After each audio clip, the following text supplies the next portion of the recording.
नमस्कार दोस्तों, किशोर एस्ट्रोलॉजी में आप सभी का स्वागत है। और जैसा कि आप सब देख रहे हैं, हमारी चल रही है शनि से संबंधित सीरीज। जी हाँ दोस्तों, आप सब जानते हैं 29 मार्च को शनिदेव राशि परिवर्तन कर रहे हैं। वो अब कुंभ राशि से मीन राशि में प्रवेश करेंगे। तो उनका इस राशि परिवर्तन का विभिन्न राशियों पे क्या प्रभाव पड़ेगा, वो वाली सीरीज हमारी चल रही है, जिसके तहत हम आपको अब तक 5 राशियों के बारे में बता चुके हैं। तो आज हम बात करेंगे कन्या राशि के बारे में। जी हाँ दोस्तों, काल पुरुष की छठी राशि है कन्या राशि। कन्या राशि में शनि के मीन राशि गोचर का क्या प्रभाव पड़ेगा, ये मैं आज आपको बताऊंगा। यहां मैं आपको बता दूं, बहुत सारे दर्शकों को ये प्रॉब्लम नजर आई है कि वो राशि और लगन में भेद नहीं कर पा रहे हैं। तो यहां मैं आपको स्पष्ट रूप से बता दूं, हमारी ये सीरीज जो है राशि के प्रभाव से, यानी आप अपने चंद्रमा को देखिए, चंद्रमा जिस राशि में बैठा है या जिस भाव से संबंधित बैठा है, उससे शनिदेव को देखिए कि वो कहां जा रहे हैं, उसके अकॉर्डिंग इसका फल देखा जाएगा। जैसे कि अभी मैं बात कर रहा हूं कन्या राशि की, तो कन्या राशि में चंद्रमा 6 नंबर पर माने जाते हैं। तो 6 नंबर के ठीक सामने 12 नंबर की राशि आती है, यानी कि 7वें भाव से शनि का गोचर अब होगा, जो कि पिछले कुछ सालों में, यानी पिछले 2.5 सालों में छठे भाव से हो रहा था, यानी कि कुंभ राशि से। अब वो कन्या राशि वालों के लिए ये 7वें भाव से गोचर होने लगेगा। तो इसमें बता दूं आपको कि अब सप्तम भाव पर जब ये गोचर आएगा, जो कि शुभ अशुभ दोनों प्रकार के फल देता है। जैसा कि आप सब जानते हैं, शनि 7वें भाव में दिशा बली माने गए हैं। इस अवधि में कन्या राशि वालों के लिए पारिवारिक, स्वास्थ्य और कार्य क्षेत्र से संबंधित कुछ समस्याएं उत्पन्न होंगी, इसलिए उनको विशेष सावधानी बरतनी होगी। जन्म राशि से सप्तम भाव में गोचर कर रहे शनि की तृष्टि दृष्टि जो पड़ेगी, वो भाग्य भाव पर पड़ेगी, जिसके फलस्वरूप एक और जहां भाग्य का अपेक्षित सहयोग मिलने में कठिनाई होगी, तो वहीं और पिता के लिए कुछ समस्याएं भी खड़ी हो जाएंगी। उनका स्वास्थ्य जो है वो प्रभावित हो सकता है। सप्तम भाव का जो शनि है, वो स्वयं का स्वास्थ्य भी प्रभावित करेगा, क्योंकि उसकी 7वीं दृष्टि जो है लगन पर आ जाएगी। आप सब जानते ही हैं, पहले से चली आ रही कोई बीमारियां हैं तो उसमें आपको सतर्क रहने की आवश्यकता होगी। स्वभाव में झुंझलाहट एवं क्रोध की अधिकता के कारण धैर्य एवं मानसिक शांति की कमी अनुभव करेंगे। वाणी एवं व्यवहार में संयम रखने की आवश्यकता होगी, अन्यथा रिश्तों में कड़वाहट आ सकती है। ध्यान रखिएगा, ये कन्या राशि पे सप्तम दृष्टि का प्रभाव आएगा। बात करते हैं कि दसम दृष्टि जो पड़ेगी, वो इस राशि से चतुर्थ भाव पर पड़ेगी, जो पारिवारिक शांति के लिए प्रतिकूल फलप्रद रहेगी। इस अवधि में संपत्ति विवाद उठने का योग बनेगा। माता पिता से संबंधित कोई चिंता परेशानी खड़ी हो सकती है। अगर स्वयं को कोई बीमारी है, विशेष तौर से हृदय एवं छाती से संबंधित रोगियों को सतर्कता बरतने की जरूरत पड़ेगी। बात करते हैं स्वास्थ्य पर क्या बेसिक प्रभाव पड़ सकता है कन्या राशि वालों को।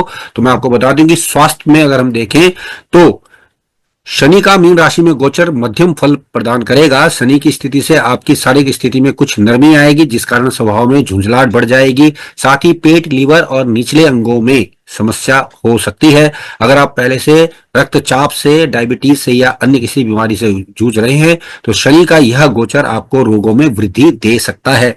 इसलिए अपनी दिनचर्या को नियमित करके रखिएगा। पारिवारिक सुख और संबंध की बात करें तो इस दौरान ये गोचर ज्यादा अनुकूल नहीं रहेगा। शनि का मीन राशि का यह गोचर मान प्रतिष्ठा को लेकर कुछ सावधानियां बरतने की और आपको इशारा कर रहा है। इससे अवांछित लांछन या आरोपों का सामना भी करना पड़ सकता है। पारिवारिक जीवन में तनाव उत्पन्न हो सकता है। यदि आपने क्रोध पर काबू नहीं किया तो बहुत सारी समस्याएं आपको हो सकती हैं। जीवन साथी के साथ संबंधों में कटुता का अनुभव आप इस दौरान प्राप्त कर सकते हैं। आर्थिक स्थिति की बात करें अगर हम इस कन्या राशि वालों की, तो आर्थिक दृष्टिकोण से शनि का गोचर कुछ कठिनाइयां देने वाला है। खर्चों में वृद्धि होगी, बचत प्रभावित हो सकती है, आय के स्रोतों में अनियमितता भी हो सकती है, जिससे आर्थिक समस्याएं खड़ी हो सकती हैं।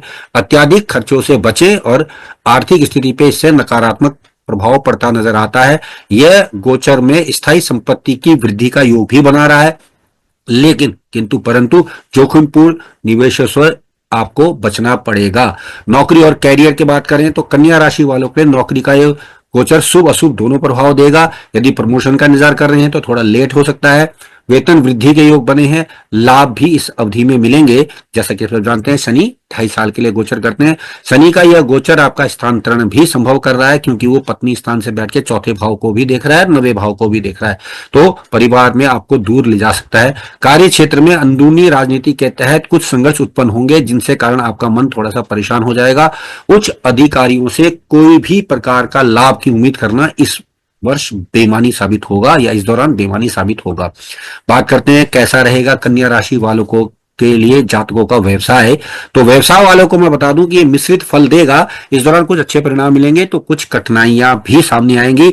इस अवधि में कोई बड़ा बदलाव या मील का पत्थर स्थापित होने की संभावना थोड़ी सी कम रहेगी, लेकिन लाभ की दृष्टि से व्यावसायिक उन्नति में थोड़ी गति मंदी पड़ जाएगी।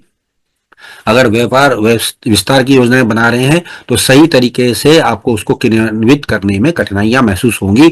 इस गोचर के दौरान कुछ विशिष्ट परिस्थितियों का सामना करना पड़ेगा। विशेष रूप से साझेदारी में आपको समस्याएं उत्पन्न हो जाएंगी। जैसा मैंने बताया, सप्तम भाव में शनि रहेंगे, इनसे आपके संबंध यानी साझेदारों से आपके संबंध तनावपूर्ण हो सकते हैं। इसके अलावा जो प्रमुख सप्लायर हैं, जो ग्राहक हैं, उनके साथ आपके मतभेद हो सकते हैं। व्यवसायिक कार्यों में रुकावट बन सकती है। शनि का प्रभाव सरकारी निर्णय पर भी पड़ेगा, जिससे आपका व्यापार और भी ज्यादा प्रभावित होगा। सरकारी नीतियों के या आदेशों के कारण आपको नुकसान भी हो सकता है, जो कि भाग्य प्रदत्त माना जाएगा, क्योंकि शनि यहां से तीसरी दृष्टि से आपके भाग्य को भी प्रभावित कर रहे हैं। सरकार कोई ऐसा नियम कायदा कानून ला सकती है जिससे कि आपके भी काम में आपको असर मिलेगा। बात कर लेते हैं शनि के गोचर के कारण। अब सप्तम भाव के हिसाब से अगर बात करें तो आपको थोड़ी सी सेहत में दिक्कतें आ सकती हैं। और यहां मैंने आपको एक बात और बता दूं कि शनि की नवम भाव पर दृष्टि आपके भाग्य में तो कुछ कमी करेगी। साथ ही साथ जो अवसर आएंगे उनका आप सही तरीके से इस्तेमाल नहीं कर पाएंगे। अधिक व्यापारिक सफलता में रुकावट हो सकती है। योजनाओं को अमल लाने में टाइम लग सकता है। पारिवारिक व्यवसाय से जुड़े हैं तो इसमें थोड़ा सा असहयोग की भावना या पिता के साथ मतभेद के योग भी बन जाएंगे। सप्तम भाव में शनि का गोचर आलस और कामों को टालने की प्रवृत्ति बढ़ा देता है, तो कार्यों में आप सुस्ती महसूस करेंगे। नए प्रयासों में उत्साह की कमी रहेगी। जो कार्य पहले से चल रहे हैं उनको बनाए रखना भी थोड़ा संघर्ष में होगा, लेकिन नए प्रयासों के लिए आपको प्रेरणा मिलती रहेगी। अब क्योंकि चौथी दृष्टि पे शनि देख रहे हैं आपके घर को चतुर्थ भाव पर 10वीं दृष्टि से, तो कृषि संबंधित कार्यों में निवेश करने के प्रति आपका रुझान बढ़ सकता है। इसके अलावा मूल निवास स्थान से जुड़े हुए व्यवसायों में भी आप शामिल हो सकते हैं। घर से संबंधित कारोबार में आपको अवसर प्राप्त हो सकते हैं।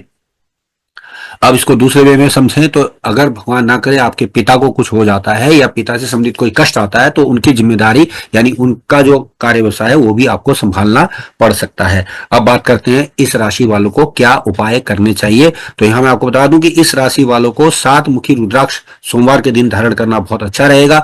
इसके अलावा भगवान शिव की पूजा करना अच्छा रहेगा। प्रतिदिन ओम सम शनिश्चराय नमः का एक माला जाप करना फायदेमंद होगा। इसके अलावा अगर आप चाहें तो वृद्धों और रोगियों की सेवा भी कर सकते हैं। तो दोस्तों, ये था हमारे द्वारा यानी कि किशोर एस्ट्रोलॉजी के द्वारा कन्या राशि में पड़ने वाला प्रभाव जब शनि मीन राशि में ट्रांसफर करेंगे। तो दोस्तों, आपको प्रत्येक राशि के हिसाब से मैं उपाय समेत बताने की कोशिश कर रहा हूं, और जैसे जैसे दृष्टि संबंधों के हिसाब से आपको बता रहा हूं। यदि आप ज्योतिष से जुड़े हैं तो आपको यह समझने में परेशानी नहीं होनी चाहिए कि गोचर अवधि में शनिदेव किस प्रकार से काम करने वाले हैं। तो दोस्तों, ये था कन्या राशि वालों के लिए मीन राशि में शनि के जाने का प्रभाव। तो आज के लिए इतना ही। आप सबने मुझे सुना, आप सबका धन्यवाद। नमस्कार।